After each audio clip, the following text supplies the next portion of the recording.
Hello friends, welcome back to our channel Padhle with Shaurya. आज के इस वीडियो में हम लोग पढ़ेंगे क्लास 6 एनसीईआरटी हिंदी चैप्टर 7। तो हमारी हिंदी का जो 7th चैप्टर है टिकट एल्बम, उसे आज हम लोग को स्टार्ट करना है। तो चलिए शुरू करते हैं। अब राजप्पा को कोई नहीं पूछता। आजकल सब के सब नागराजन को घेरे रहते हैं। नागराजन घमंडी हो गया है। राजप्पा सारे लड़कों में कहता फिरता, पर लड़के भला कहाँ उसकी बातों पर ध्यान देते। नागराजन के मामा जी ने सिंगापुर से एक एल्बम भिजवाया था। वहाँ वह लड़कों को दिखाया करता। सुबह पहली घंटी के बजने तक सभी लड़के नागराजन को घेर कर एल्बम देखा करते। आधी छुट्टी के वक्त भी उसके आसपास लड़कों का जमघट लगा रहता। कई लोग टोलियों में उसके घर तक हो आए। नागराजन शांतिपूर्वक सभी को अपना एल्बम दिखाता, पर किसी को हाथ में नहीं लगाने देता। एल्बम को गोद में रख लेता और एक एक पन्ना पलटता। लड़के बस देखकर खुश होते। यानी कि इस कहानी में क्या है कि एक लड़का है राजप्पा, उसको अब कोई नहीं पूछता। आजकल नागराजन भी एक लड़का है, उसको सब लोग घेरे रहते हैं। जो नागराजन है वो घमंडी हो गया है। राजप्पा सारे लड़कों को ये कहता रहता है, लेकिन उसकी बात कौन ध्यान देता, क्योंकि नागराजन के जो मामा जी हैं उन्होंने सिंगापुर से एक एल्बम भिजवाया था। वो जो नागराजन है वो अपना एल्बम सारे लड़कों को दिखाता। सुबह पहली घंटी के बजने से पहले नागराजन को सब लोग घेर कर देखते और आधी छुट्टी के वक्त भी आसपास उसके लड़कों का जमघट लगा रहता। और टोलियों में होकर के उसके घर तक हो आते थे। और नागराजन शांतिपूर्वक सभी को अपना एल्बम दिखाता, लेकिन किसी को हाथ ना लगाने देता।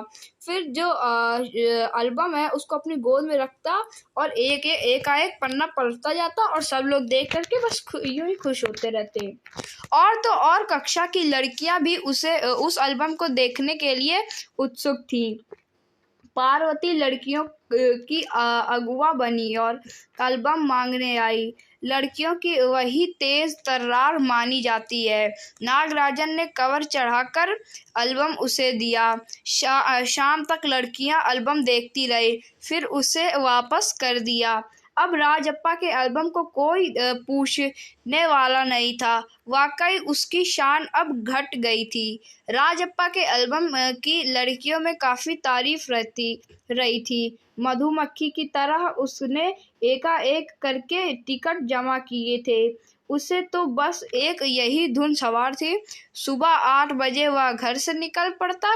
टिकट जमा करने वाले सारे लड़कों के चक्कर लगाता। 2 ऑस्ट्रेलिया के टिकट में बदले एक फिनलैंड का टिकट लेता, 2 पाकिस्तान के बदले एक रूस का। बस शाम जैसे ही घर लौटता, बस्ता कोने में पटक कर अम्मा से चबेना लेकर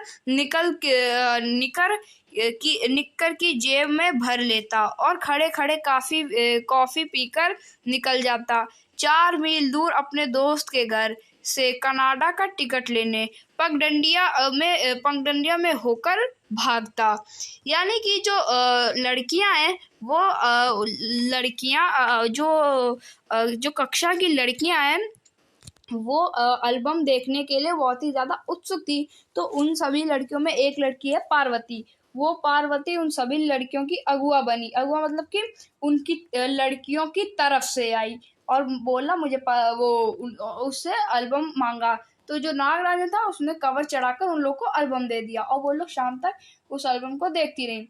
अब जो राजप्पा है उसके एल्बम को कोई नहीं पूछता। वो वाकई में उसकी जो शान है वो घट गई थी। लेकिन जो राजप्पा था उसने मधुमक्खियों की तरह एकाएक करके काफ़ी सारी टिकट जमा करी थी। जैसे कि वो सुबह 8 बजे निकल जाता और टिकट जमा करने वाले लड़कों के चक्कर लगाता करता था।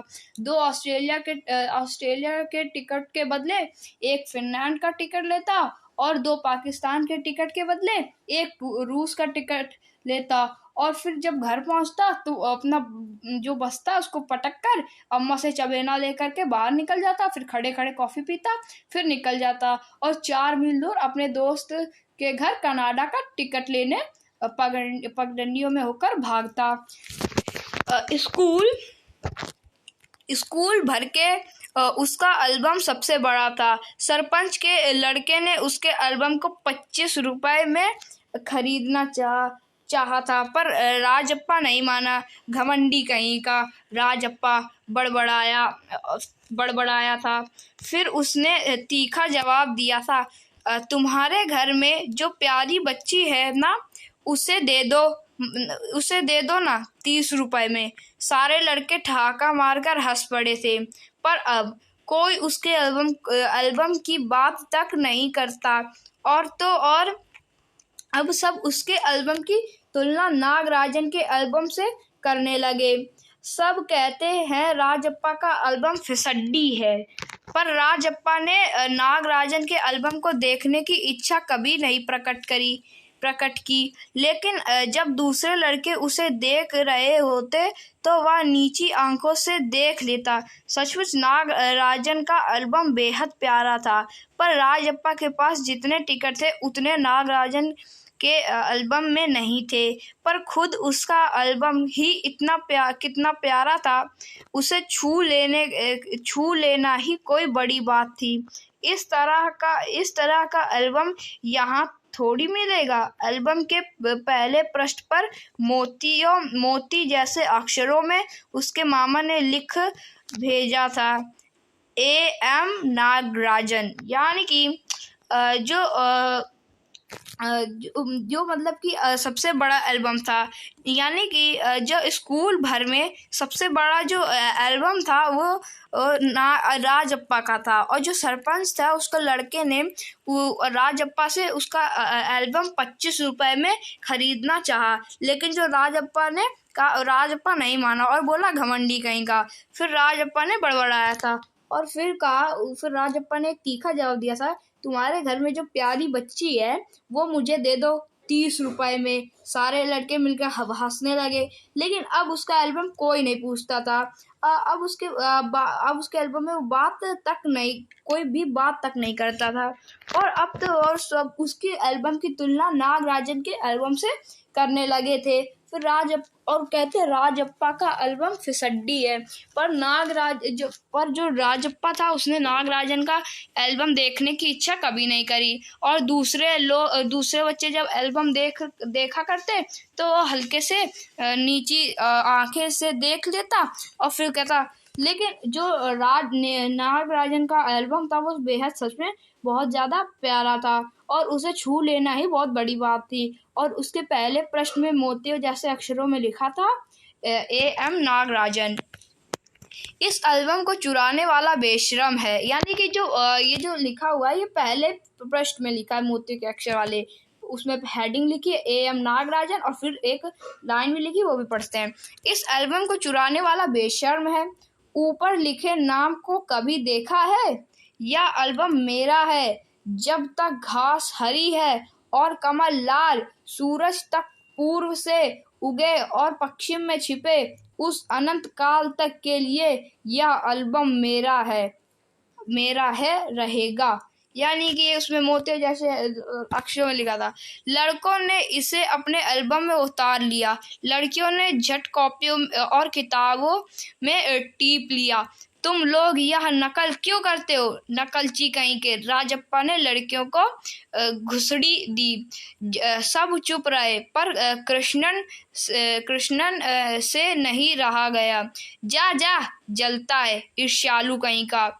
मैं काहे को जलूं, जले तेरा खानदान। मेरा एल्बम उसके एल्बम से कई बड़ा है। राजप्पा ने शान बघारी। यानी कि जो पहले प्रश्न में जो लिखा था कि इस एल्बम को चुराने वाला बेशर्म है, ये जो नाम लिखा है ये एल्बम मेरा है, और जब तक घास हरी है, कमल लाल है, सूरज पूर्व से उगे और पश्चिम में छिपे, तब तक अनंत काल तक ये एल्बम नागराजन का रहेगा। लड़कों ने इसे अपने एल्बम में उतार लिया और लड़कियों ने अपनी कॉपियों में टीप लिया। फिर राजप्पा से रहा नहीं गया और राजप्पा ने बोला, तुम लोग नकल क्यों करते हो, नकलची कहीं के। और लड़कियों को घुसड़ी दी, मतलब कि अरे ये क्या कर रही हो। और फिर सब चुप रहे, लेकिन जो कृष्णन था उससे रहा नहीं गया और उसने बोल दिया, जा जा, जलता है ईर्ष्यालु कहीं का। तो फिर राजप्पा कहता है, मैं क्यों जलूं, जले तेरा खानदान, मेरा एल्बम तो इसके एल्बम से काफी बड़ा है। तो फिर राजप्पा ने अपने एल्बम की शान बघारी। अरे उसके पास जो टिकट है वह है, कहीं तेरे पास है सब क्यों, बस एक इंडोनेशिया का टिकट दिखा दो, दिखा दो। अरे पानी भरोगे, हाँ, कृष्णन ने छेड़ा। पर मेरे पास जो टिकट है वो कहाँ है उसके पास, राजप्पा ने फिर ललकारा। उसके पास जो टिकट है वही दिखा दो, कृष्णन भी कम नहीं था। ठीक है, 10 रुपए की शर्त, मेरे वाले टिकट दिखाओ तो तुम्हारा एल्बम कूड़ा है, कृष्णन चीखा। हाँ हाँ कूड़ा, लड़के जैसे कोरस गाने लगे। राजप्पा को लगा अपने एल्बम के बारे में बातें करना फालतू है। उसने कितनी मेहनत और लगन से टिकट बटोरे हैं। सिंगापुर से आए इस एक पार्सल ने नागराजन को एक ही दिन में मशहूर कर दिया। पर दोनों और कितना अंतर है, ये लड़के क्या समझेंगे। राजप्पा मन ही मन कुढ़ रहा था। स्कूल जाना अब खलने लगा था और लड़कों के सामने जाने में शर्म आने लगी। आमतौर पर शनिवार और रविवार को टिकट की खोज में लगा रहता, परंतु अब घर घुसा हो गया था। दिन में कई बार एल्बम को पलटता रहता, रात को लेट जाता, सहसा जाने क्या सोचकर उठता। ट्रंक खोलकर एल्बम निकालता और एक बार पूरा देखता जाता। उसे एल्बम से चिढ़ होने लगी थी। उसे एल्बम वाकई कूड़ा हो गया था। यानी कि जो कृष्णन था उसने कहा कि तेरे पास जो टिकट है वो क्या, जो टिकट नागराजन के पास है क्या तेरे पास है क्या, बस एक इंडोनेशिया का टिकट दिखा दो। तो जो कृष्णन था वो कहने लगा, अरे तेरे पास कोई टिकट है क्या, एक इंडोनेशिया का टिकट दिखा दे तो फिर तू पानी भरने लगेगा। तो कृष्णन ने छेड़ा। फिर जो राजप्पा था उसने बोला, अरे जा, मेरे पास जो टिकट है ना वो उसके पास नहीं है। राजप्पा ने फिर ललकारा उसको। तो फिर कृष्णन बोलने लगा, उसके पास जो टिकट है ना वो कहीं तुझे दिखाई नहीं देगा, मतलब कि उसके पास जो टिकट है वही दिखा दो, उसके पास जो टिकट है वही दिखा दो। तो कृष्ण था वो भी कम नहीं था। तो फिर उसने कहा, अरे ठीक है, 10 रुपए की शर्त, मेरे वाले टिकट दिखा दो तो तुम्हारा एल्बम कूड़ा है, कृष्णन चीखा। हाँ हाँ कूड़ा, और सारे लड़के कूड़ा कूड़ा चिल्लाने लगे कि तेरा एल्बम कूड़ा है। और जो राजप्पा है उसको अपने एल्बम के बारे में बोलना फालतू लगने लगा। तो उसने कितनी मेहनत और लगन से कितने टिकट बटोरे थे और एक सिंगापुर से आया पार्सल, उसने नागराजन को रातों रातों मशहूर कर दिया। लड़के क्या समझेंगे कि राजप्पा मन ही मन कुड़ रहा था। स्कूल जाना भी उसको खलने लगा था और लड़कों के सामने जाने से उसको शर्म आने लगी थी। आमतौर पर वो शनिवार और रविवार को टिकट की खोज पर जाता, पर अब घर ही घुसा रहता था, बाहर निकला ही नहीं करता था। अपने एल्बम को बस पलटता रहता था। रात भर लेट जाता, फिर सास अपना सोच कर उठता और ट्रंक खोल के फिर अपने उसको देखने लगता। और सच में उसका एल्बम वाकई में कूड़ा हो गया था। उन दिन शाम उसने जैसे तय कर लिया था वह नागराजन के घर गया। अब कोई कितना अपमान सहे, नागराजन के हाथ अचानक एक एल्बम लगा है। बस यही ना, वह क्या जाने टिकट कैसे जमा किए जाते हैं। एक टिकट की क्या कीमत होती है, वह भला क्या समझे। सोचता होगा टिकट जितना बड़ा होगा वह उतना ही कीमती होगा, या फिर सोचता होगा बड़े देश का टिकट कीमती होगा। वह भला क्या समझे, उसके पास जितने भी फालतू टिकट हैं उन्हें टरका कर उससे अच्छे टिकट झाड़ लेगा। कितनों को तो उसने यूं ही उल्लू बनाया है। कितनी चालबाजी करनी पड़ी है नागराजन, भला किस खेत की मूली है। राजप्पा नागराजन के घर पहुंचकर ऊपर गया। चूंकि वहां अक्सर आया जाया करता था, सो किसी ने नहीं टोका। ऊपर पहुंचकर वह नागराजन की मेज के पास पड़ी कुर्सी पर बैठ गया। कुछ देर बाद नागराजन की बहन कामाक्षी ऊपर आई। यानी कि जो उन दिन उस शाम को जो नागराजन था उसने ये तय कर लिया था कि उसको नागराजन के घर जाना है। राजप्पा ने तय कर लिया था कि उसे नागराजन के घर जाना है और वो कितना अपमान सहेगा। और अचानक क्या हुआ कि उसके हाथ एल्बम लगा। अचानक एक एल्बम उसके हाथ लगा और भला वो क्या जाने कि एक टिकट की कितनी कीमत होती, कहाँ से वो आता है। वो सोचता होगा जितना बड़ा देश उतना कीमती टिकट, या सोचता होगा जितना बड़ा टिकट उतना कीमती वो टिकट है। भला वो क्या जाने किस टिकट की क्या कीमत होती है। फिर क्या हुआ, तो वो जो राजप्पा था वो नागराजन के घर पहुंच गया और वहां पर ऊपर जाकर के नागराजन की एक मेज पड़ी थी, वहां पर जाकर के बैठ गया। और तब नागराजन की जो बहन थी कुछ देर बाद कामाक्षी, वह ऊपर आई। भैया शहर गया है। अरे हाँ, तुमने भैया का एल्बम देखा? उसने पूछा। हूँ, राजप्पा को हाँ कहने में हेकड़ी हो रही थी। बहुत सुंदर है, बहुत सुंदर एल्बम है ना। सुना है स्कूल भर में किसी के भी पास इतना बड़ा एल्बम नहीं है। तुमसे किसने कहा? भैया ने। वह कुड़ गया।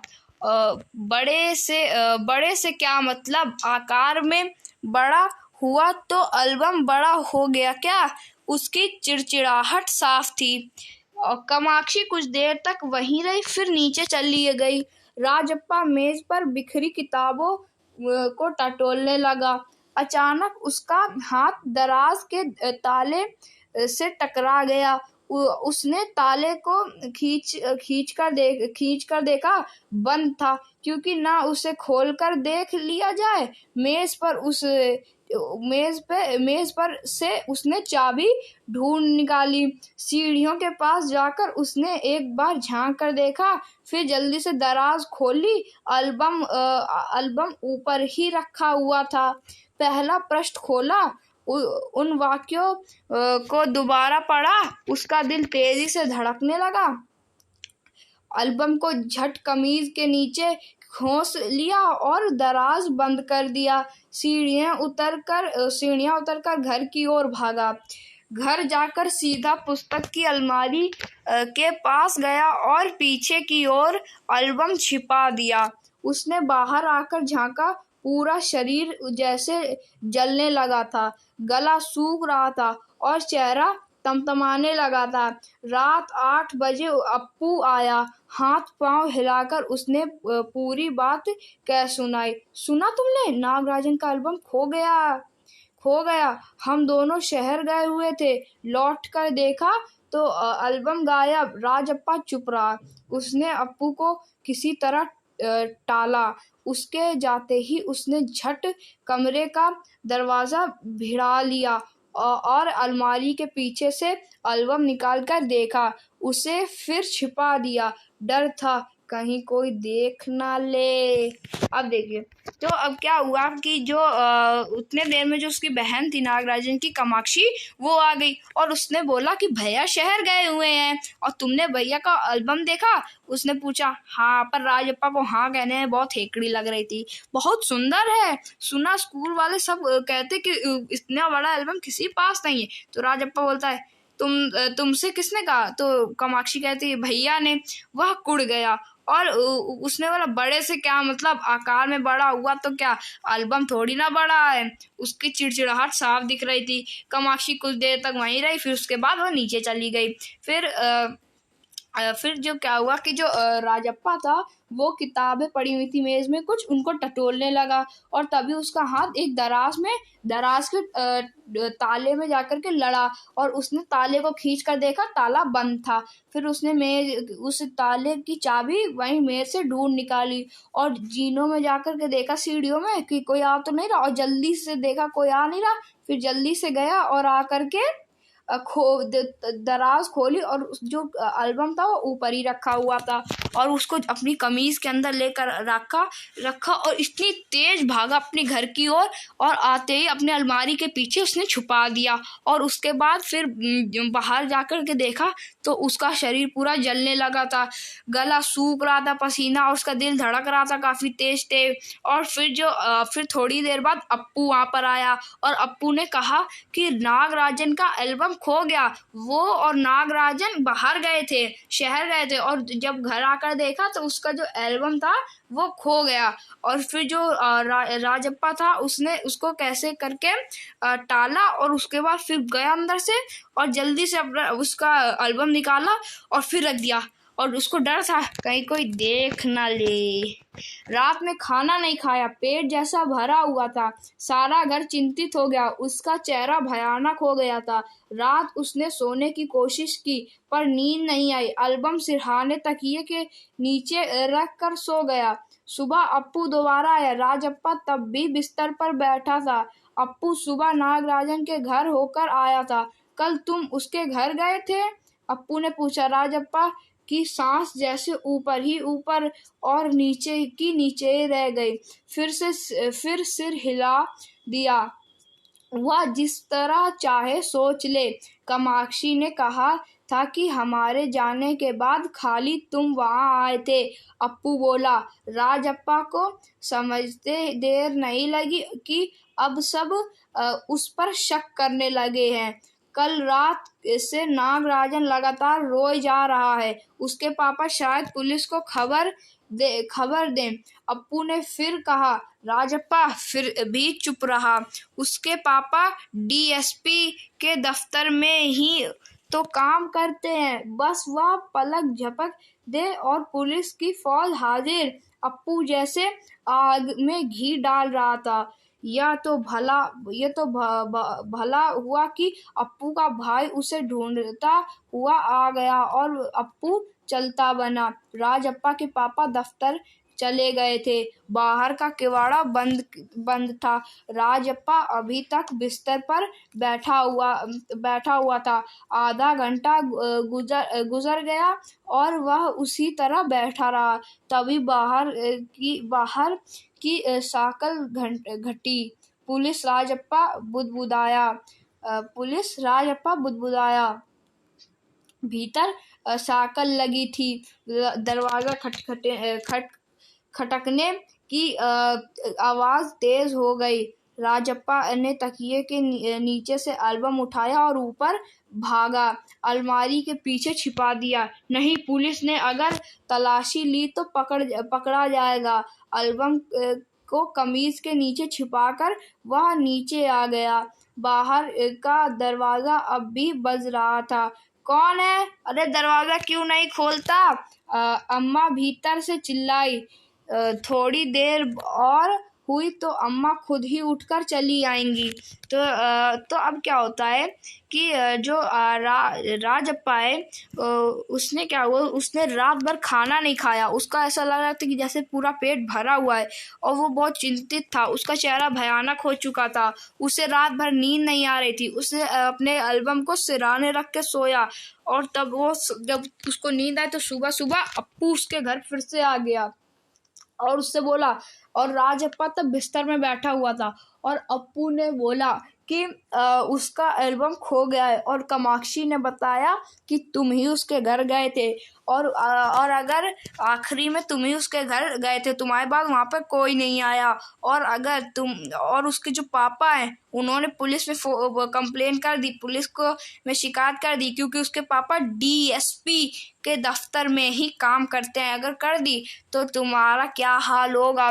तो फिर जो अप्पू था वो जैसे ही आग में घी डाल रहा, तभी अप्पू का भाई उसको लेने आ जाता है और जैसे ही अप्पू जाता है उसकी सांस भरने लगती हैं और पुलिस की चिंता उसको लगने लगती है। और जैसे अप्पू जाता है वो तुरंत गेट बंद कर लेता है। उसके जो बाबूजी थे वो चले गए थे दफ्तर और वो आधे घंटे तक उसी बिस्तर में ऐसा बैठा रहा। और फिर क्या हुआ कि जो गेट था, दरवाजा था, वो किसी ने खटखटाया। तो जो राजप्पा था उसने मन में बोला कहीं पुलिस तो नहीं आ गई, उसने मन में बुदबुदाया। तभी क्या हुआ कि वो जो राजप्पा है उसने जल्दी से एल्बम लिया और भागता भागता गया ऊपर जाकर के एल्बम को अलमारी के पीछे रख जाकर और सोचने लगा अगर कहीं पुलिस ने तलाशी ली तो वो फंस जाएगा। और अम्मा जो थी भीतर से कहने लगी अरे जा जल्दी गेट खोल कर आ।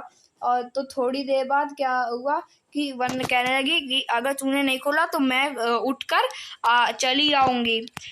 तो राजप्पा पिछवाड़े की ओर भागा, जल्दी से बाथरूम में घुसकर दरवाजा बंद कर लिया। अम्मा ने अंगीठी पर गर्म पानी की देगची चढ़ा रखी थी। उसने एल्बम को अंगीठी में डाल दिया। एल्बम जलने लगा। कितने प्यारे टिकट थे। राजप्पा की आंखों में आंसू आ गए। तभी अम्मा की आवाज आई, जल्दी से आ तो नहा कर, नागराजन तुझे ढूंढता हुआ आया है। राजप्पा ने निकर उतार दी और गीला तौलिया लपेट कर बाहर आ गया। कपड़े बदल कर वह ऊपर गया। नागराजन कुर्सी पर बैठा हुआ था।